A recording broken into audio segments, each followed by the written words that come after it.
Hey, it's the Nerdy Sports Fan. We're giving out draft grades, and we're into the AFC West. The Raiders, the Raiders. Yeah, they were the talk. I mean, they got rid of two fantastic talents in Khalil Mack and Amari Cooper, and they ended up getting many draft picks. And, they've got a GM who was a talking head on TV for a while and didn't really know the business end of things, admittedly, on his own words. He was really just a talent evaluator. So this was his bread and butter, this draft. And at pick number 4, they went with Clelin Ferrell. It's not the person that bothers me here, it's where they drafted him. Now, the Raiders are actually prone to decisions like this, okay? It's an Al Davis tradition that you ignore what other people think about things, where you think you can get him, and just pick the player that you think is going to be the most impact right when you get on the board.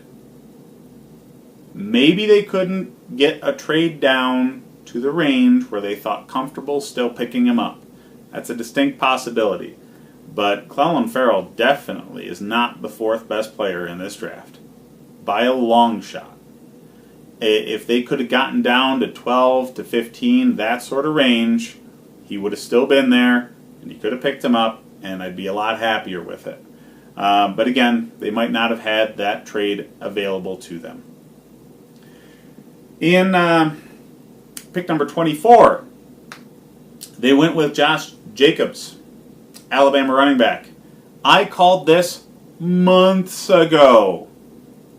A lot of people did. Raider Nation may not like the idea of drafting a first-round running back because there's not a lot of value there for the first round, as the running back position doesn't tend to last very long in this league these days. But the need is so great that there is value here. When you get the number 1 overall running back late in the first round, that's fine. Okay?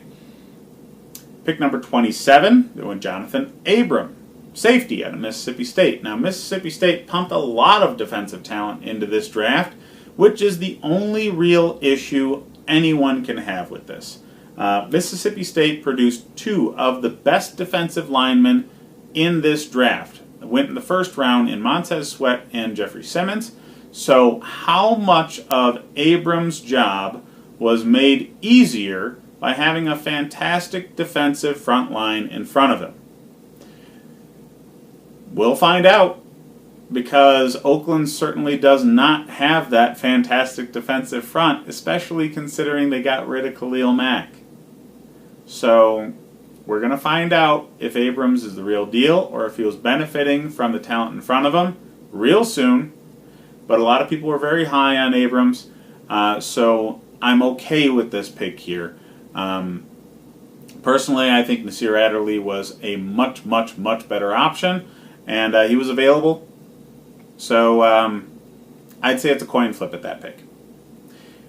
Round 2, number 8, they went with Trayvon Mullen, corner out of Clemson. Same deal. How much of this guy's job was made easier by having a fantastic defensive front up in front of him? Multiple first-round draft picks, Clelin Ferrell being one of them. Dexter Lawrence, Wilkins. There's 3 first-round draft defensive linemen putting a lot of pressure on quarterbacks, making Trayvon Mullen's job at corner much easier. Who knows? But it's shaky. So the defensive secondary is 2 picks now firmly reliant on defensive front getting pressure on the quarterback. And again, Mack's not there. So these picks in my mind are devalued. Max Crosby goes next to them.